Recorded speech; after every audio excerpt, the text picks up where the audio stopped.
Welcome to Open Plaza Talks, created by the Hispanic Theological Initiative. Each episode focuses on a topic that matters to you, whether you are in the field, the academy, or the clergy.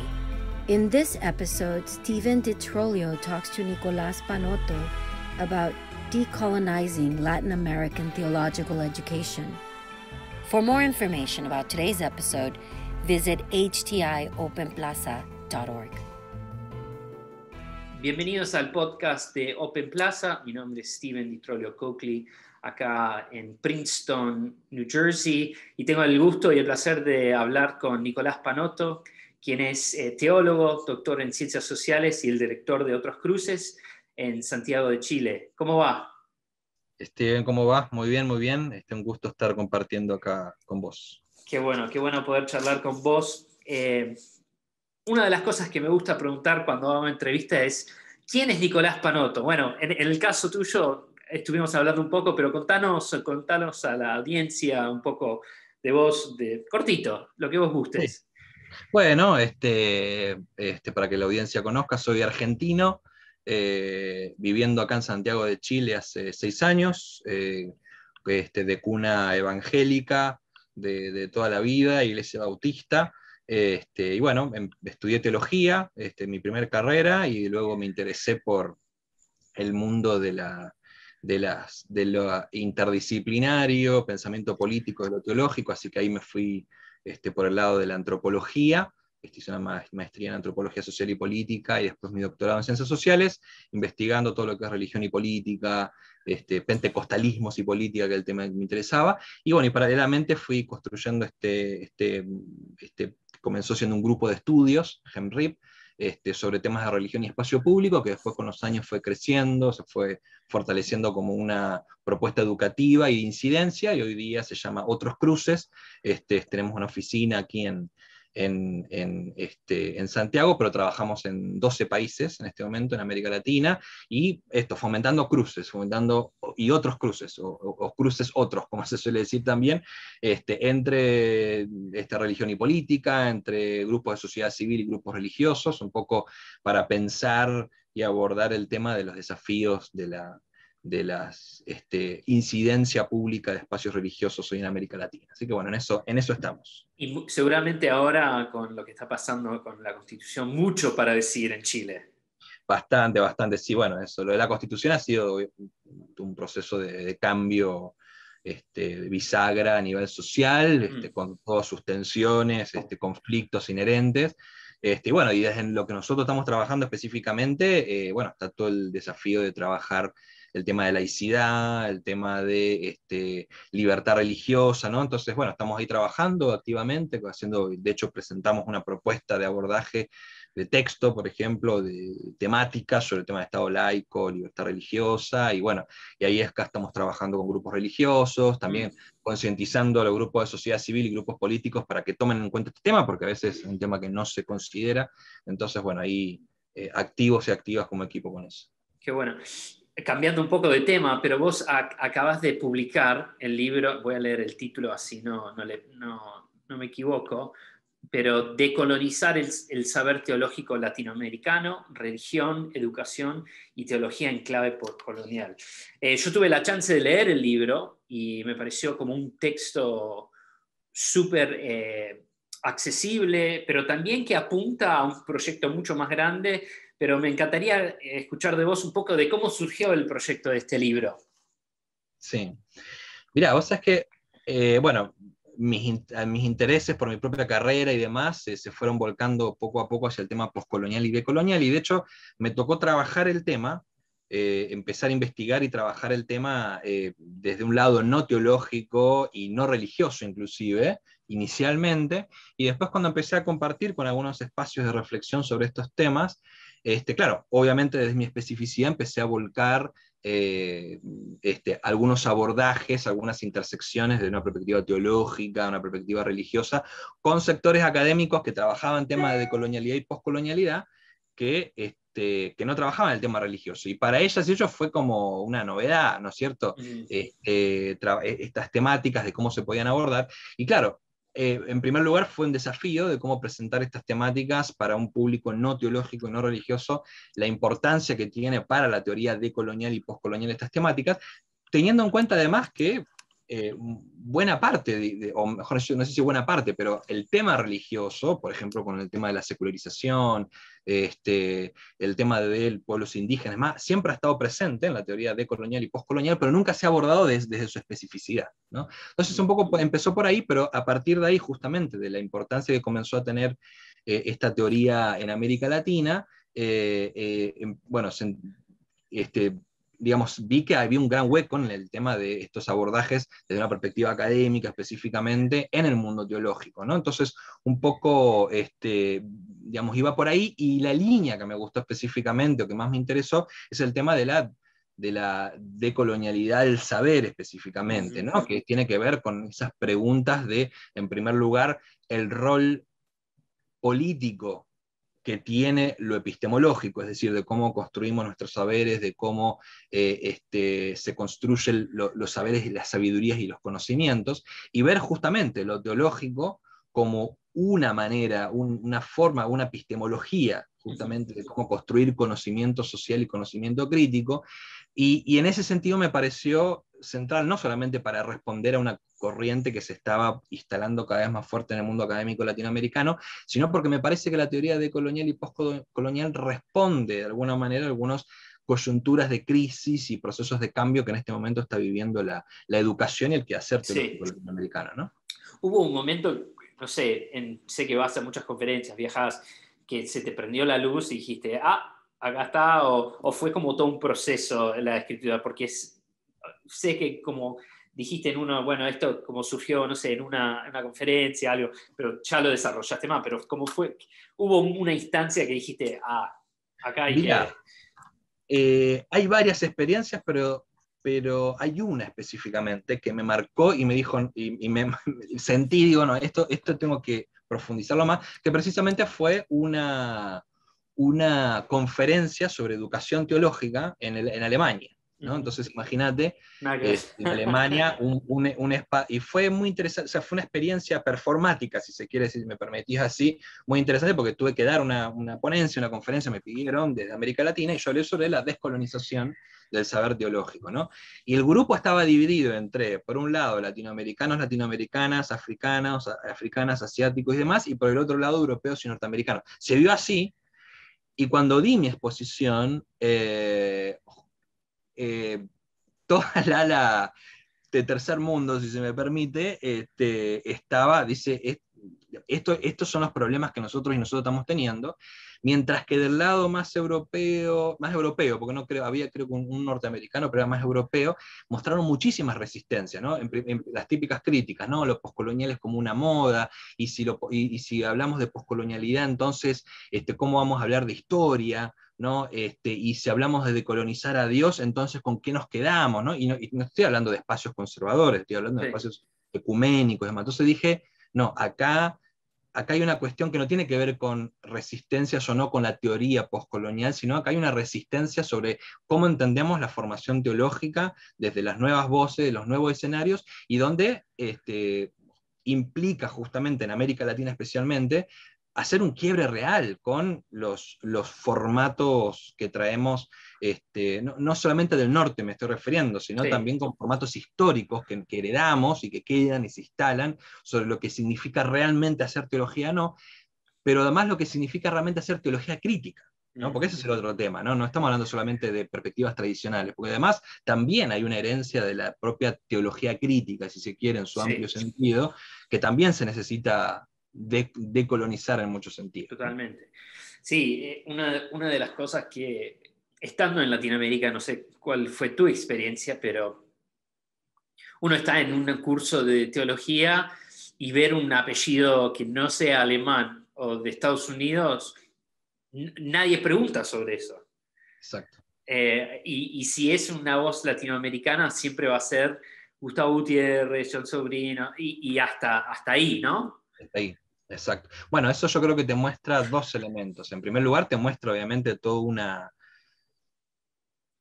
una cosmovisión instalada con respecto a la teología latinoamericana, ¿no? Y que, a ver, no quiero ser tan provocativo al menos, pero también es una escuela teológica instalada porque también tuvo la venia de las principales voces, digamos, en Europa o en Estados Unidos, ¿no es cierto?, que también empezaron a dialogar.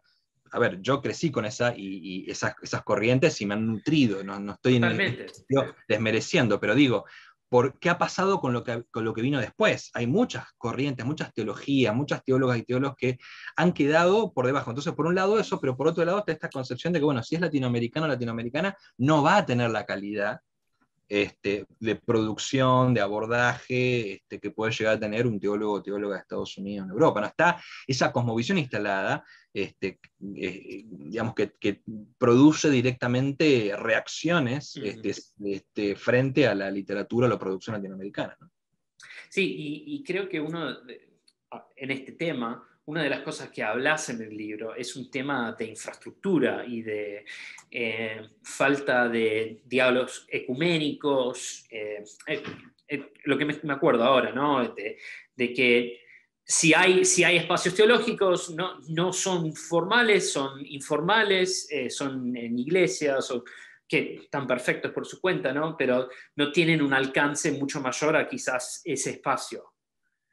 Exacto, sí. Bueno, esa yo creo que es una de las mayores como dificultades que tenemos en el mundo de la formación teológica, porque, a ver, hay una cuestión de doble vía. Por un lado, tenés las instituciones de renombre, ¿no? Las más grandes, que pueden ser seminarios denominacionales o inclusive algunos seminarios ecuménicos y demás, pero que están viviendo una crisis en muchos sentidos, en términos de estructurales, falta de estudiantes, finanzas y demás.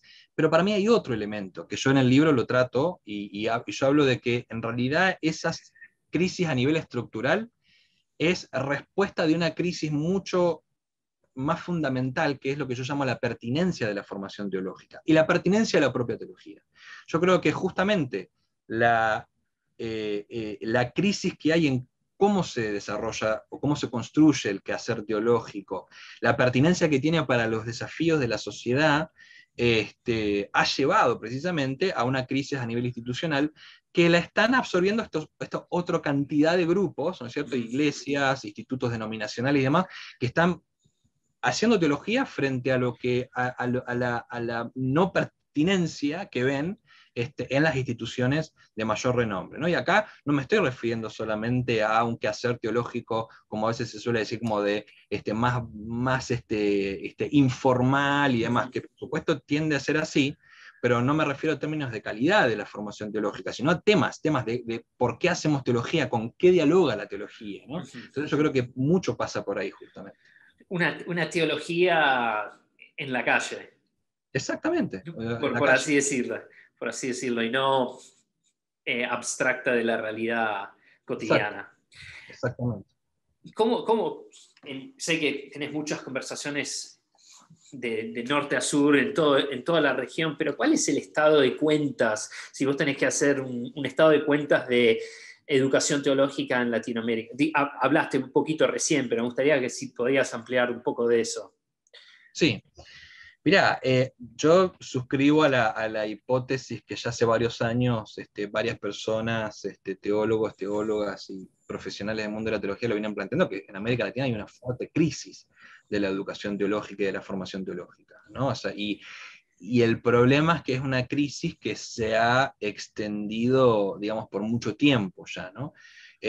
¿No? Y una crisis que, como recién mencioné, tiene un síntoma, si se me permite ese término, en cuestiones estructurales, ¿no es cierto? Falta de estudiantes, problemas económicos, la imposibilidad hay falta de producción, por ejemplo, muy poca producción teológica. Con producción me refiero a espacios de investigación, centros de investigación, publicación bibliográfica, y demás, ¿no es cierto? Pero que, digamos, es una crisis nuevamente que mencionaba esto de la pertinencia de la teología porque justamente un problema que veo es que son un conjunto de crisis que se ha planteado, bueno, necesitamos, no tenemos plata, busquemos fondos.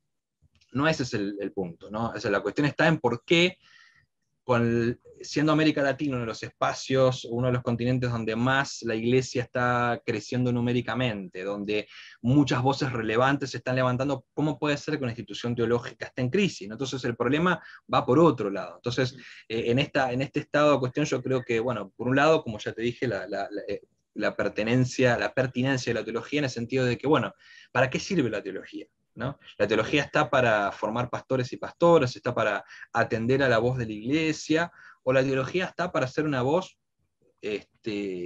pública, ¿no? Esa es otra justamente de las corrientes teológicas que a mí me fascinan, que es la teología pública, y tiene que ver con eso, y a ver, para que la teología tenga una relevancia pública, hay que cambiar muchas cosas, ¿no? No solamente de qué hablas, sino cuestiones muy fundamentales de hermenéutica bíblica, de epistemología teológica, obviamente, desde dónde pensás la teología, de dónde pensás la Biblia, pero también con quién me acerco. A mí una de mis grandes preocupaciones es que hoy, por ejemplo, yo veo que la teología también está muy aislada y se está muriendo hacia adentro, ¿no? Hoy la teología, así como lo hace la teoría de las religiones, la ciencia de la religión, tiene que salir a dialogar.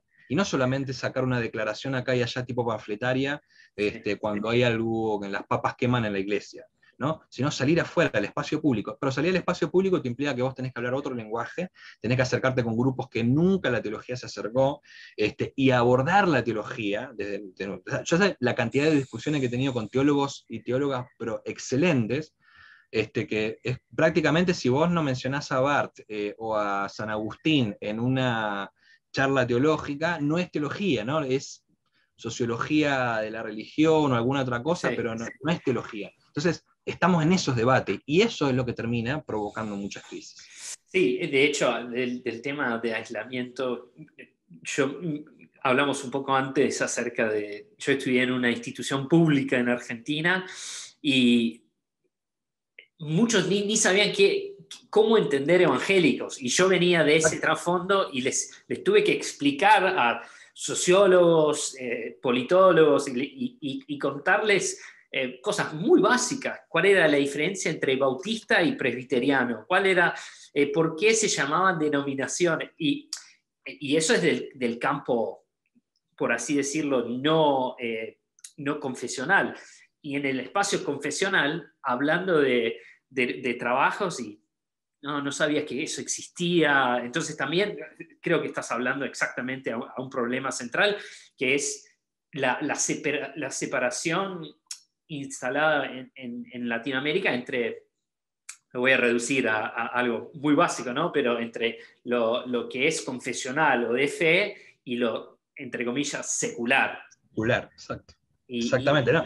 Y te digo, ese problema yo lo he visto, no solo, o sea, lo he visto en las ciencias sociales, humanas en general, pero también incluso en las ciencias de la religión, ¿no? Por ejemplo, mira, yo te cuento, cuando estaba terminando teología y quería empezar a estudiar antropología, recuerdo que hablé con un conocido sociólogo en Argentina que trabajaba temas de historia de la iglesia y demás, y cuando yo le cuento que era teólogo y que quería entrar, me dice, mira, ¿por qué no te estudias algo previo? Porque entrar a una carrera, hacer un posgrado en sociología, para estudiar sociología de la religión, te va a faltar muchas cosas. Yo creo que mejor hacerte algo en sociología antes, hacerte una carrera antes, porque con teología no vas a poder, ¿no?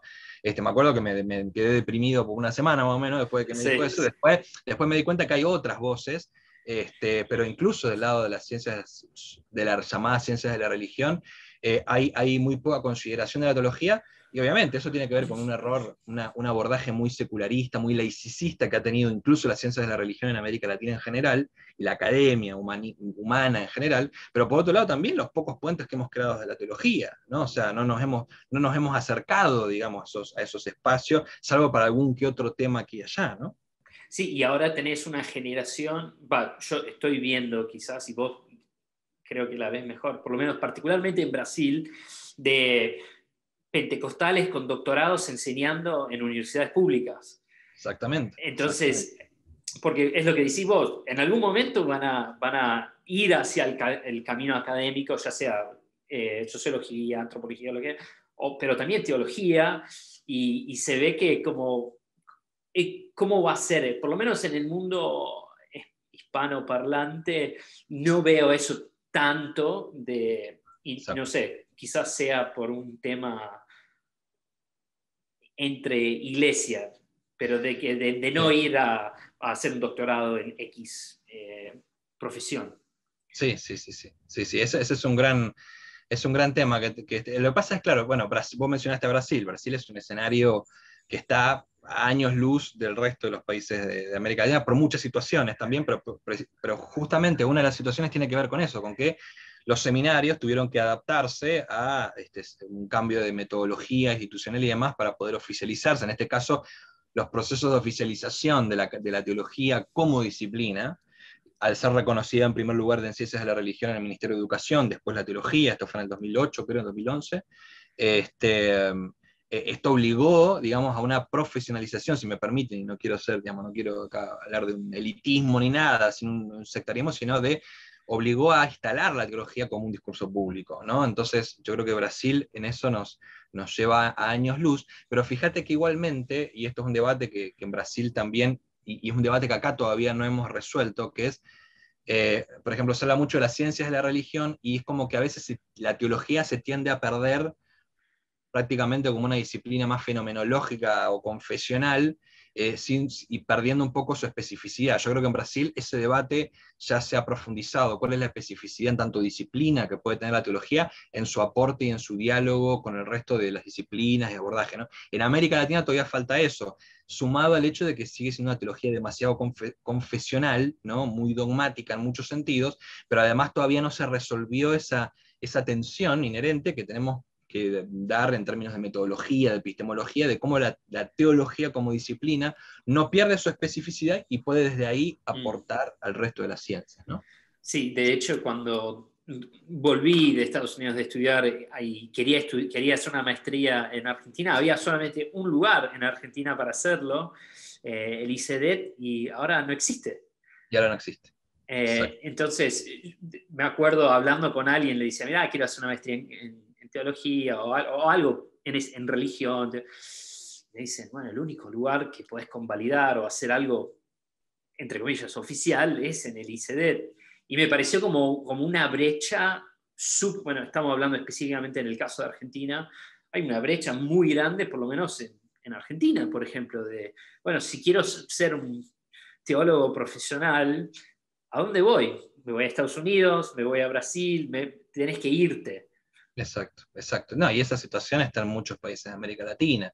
De hecho, me parece, por ejemplo, ya que estamos tocando el caso de Argentina, en Argentina todavía tenés algunos espacios, digamos, donde podés dialogar, y de hecho, por ejemplo, yo creo que en Argentina hay un diálogo bastante bien aceitado entre ciencias de la religión o ciencias sociales y humanas con algunos espacios teológicos, pero en el resto de América Latina hay una crisis muy grande con instituciones que tienen grandes profesores y profesores, pero que no tienen un soporte institucional para hacerlo. O otra de las cosas que pasan es que, bueno, no sé si es mi caso, pero por ejemplo, que hemos encontrado, tenemos un posgrado o nos especializamos en algo más vinculado a ciencias sociales y humanas y nos movemos más en ese ámbito, en el lado institucional educativo, en una universidad pública o una universidad que no es nada que ver con la teología, y nos movemos más en ese ámbito. Y en la teología, nada, o sea, es como que periféricamente pertenecemos a algún seminario, o enseñamos, pero tampoco nos dedicamos al 100% ahí, o no podemos hacer carrera profesional, no porque no se quiera, no haya voluntad, sino porque no hay recursos, pero también porque hay otras exigencias por parte, por ejemplo, de muchas iglesias, que ese es otro tema. La resistencia al trabajo teológico más académico profesional. Yo entiendo todas las disparidades que se han creado en la historia, pero es como que eso ya se ha transformado o ha devenido en un antiacademicismo, que también eso afecta, al menos en cómo se puede desarrollar la teología académica, profesional, digamos, desde una base más fuerte, ¿no? Es como que si uno se encuentra en ese espacio como el que me encuentro yo, te encontrás vos, por un lado, en el espacio universitario tenés demasiada fe, y en el espacio de confesional no tenés suficiente fe. Exactamente. Entonces estás atrapado. Pero a través del libro, como apuntás a diferentes horizontes del futuro. ¿Cuál pensás que es uno de los futuros de la educación teológica en Latinoamérica en clave decolonial? como si tuvieras que ser un futurista por un segundo, ¿cómo te imaginas los próximos 10 y los próximos 100 años en Latinoamérica? A ver, específicamente desde la formación teológica, bueno, si realmente hacemos este quiebre realmente que necesitamos hacer en América Latina de la formación teológica, yo creo que tenemos mucho para dar. Y de hecho me atrevo a decir lo siguiente, yo creo que desde el lado no religioso se están viendo muchos desafíos con respecto al mundo religioso y hay mucha exigencia sobre estos temas, ¿no? Entonces, desde una perspectiva justamente post y decolonial, yo creo que hay en primer lugar una conciencia sobre el tema de el rol social que tiene lo religioso en América Latina, especialmente el cristianismo, pero también las dificultades o las tensiones que eso provoca, desde una lectura genealógica histórica hasta elementos genealógicos que intervienen hoy en muchas de nuestras crisis y discrepancias en nuestra situación actual, pero en vinculación al mundo religioso, y lo religioso con lo político, con lo sociocultural, ¿no? Hoy lo religioso, y especialmente lo cristiano, se ha transformado, aún con más fuerza, en un elemento determinante de la agenda pública, de la agenda política. Entonces, yo veo mucho que la formación teológica debe apuntar a eso, ¿no? No solamente es ser una voz de la iglesia, o de las comunidades creyentes en una formación adentro, digamos, hacia adentro, sino me parece que está mucho por ahí, digamos, el espacio público es lo que está poniendo sobre la mesa los temas, las demandas, ¿no? que la teología, la educación teológica debe considerar, pero para hacerlo, como ya mencioné, hay que hacer un cambio profundo en los abordajes, en las metodologías, ¿no? Y bueno, yo creo que ahí tenemos mucho camino, y tengo esperanzas, tengo esperanzas. Yo creo que faltan aún muchos cambios radicales en nuestras formas de hacer teología. Hay muchas alarmas alarmas que hay que atenderlas porque son graves, o sea, no diría que va a morir la educación teológica latinoamericana, no llegaría a tal lectura y no lo creo, pero hay alarmas que ya llevan mucho tiempo. Y creo que las soluciones están ahí muy delante nuestro, y la realidad nos las está exigiendo. La realidad académica, la realidad política, la realidad de las organizaciones de sociedad civil nos están pidiendo eso, y estamos pudiendo hacer muchos engranajes. Y te termino acá contándote con una experiencia concreta, por ejemplo, Sí, de Otros Cruces. Nosotros trabajamos con grupos feministas hace mucho tiempo, ¿no? Y un proceso de formación, en primer lugar, sobre temas de laicidad, que todo comenzó, por ejemplo, con una reunión hace varios años donde una importante dirigente feminista nos dice, mira, la mayoría de mujeres que vienen en los sectores populares con los que trabajamos, una gran mayoría son mujeres evangélicas, que tienen un compromiso tremendo, pero que claro, que no saben cómo vincular su propia fe, incluso con lo que estamos haciendo nosotras, dice, y con el trabajo que ellas quieren hacer también en nuestro movimiento. ¿Cómo hacemos? ¿No? Entonces ahí, además de hablarle de todo el proceso de concientización que necesitan las propias organizaciones de sociedad civil, también le mencioné sobre la existencia de algo que se llama teología feminista, que hace varios años atrás, por muchos movimientos, incluso organizaciones de sociedad civil, es algo que se desconoce. Habiendo pasado varios años, ahora, por ejemplo, estamos terminando un proceso de formación de talleres en teología feminista para una de las redes más grandes de organizaciones de mujeres y feministas de la región, ¿no es cierto? Y una serie de talleres que hemos hecho, y han podido identificar en la teología feminista una serie de herramientas y de recursos para su trabajo, en primer lugar con las propias mujeres, ¿no? De hecho, este mismo sábado estuve dando un taller para un grupo de mujeres que lideran organizaciones en Guatemala, y me decían, esto nos viene bien porque para nosotras, dice, ha sido históricamente como una escisión de nuestra espiritualidad con nuestro activismo, ¿no? Y estas herramientas nos permiten hacer esa conexión. Entonces, ahí, como ese ejemplo, hay muchísimos más que creo que podríamos mencionar para este vínculo o esta resignificación del rol de la teología, ¿no? Buenísimo. Che, y para terminar, si alguien quiere conocer tu libro o accederlo, ¿dónde pueden ir? ¿Cómo pueden conseguir el libro? Bueno, el libro tiene que salir ahora este mes, pronto, ahora creo que va a haber un pre-lanzamiento, pero se consigue, bueno, con Juan 1, que es la editorial, va a salir tanto en castellano, va a salir una segunda edición en castellano y su traducción al inglés, Bueno, Juan Uno se maneja en todas las plataformas, en Amazon, ¿cómo es la plataforma de Inglaterra? ABC Book, no, ¿cómo se llama? A-Books, AB Books, perdón, Sí. AB Books, y también por distintas plataformas de Mercado Libre acá en América Latina, bueno, también Juan Uno tiene varios distribuidores en algunos países de América Latina, que bueno, cuando sale el libro ahí van a estar todos los enlaces correspondientes, pero digamos, es de acceso bastante amplio, de plataformas de compra online, Busca Libre incluso también, así que va a estar disponible por varias plataformas. Y si quieren conocer el trabajo de otros cruces, ¿a dónde pueden ir? Nuestro sitio es www.otroscruces.org.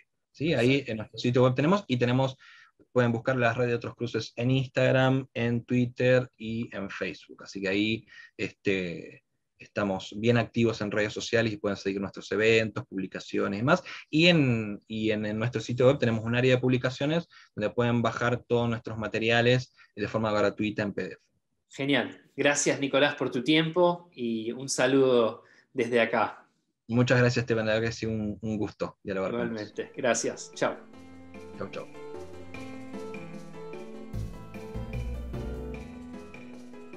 This has been an HTI production.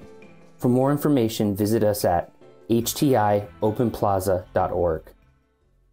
The Hispanic Theological Initiative provides Open Plaza as a public service. The views expressed by the guests are their own.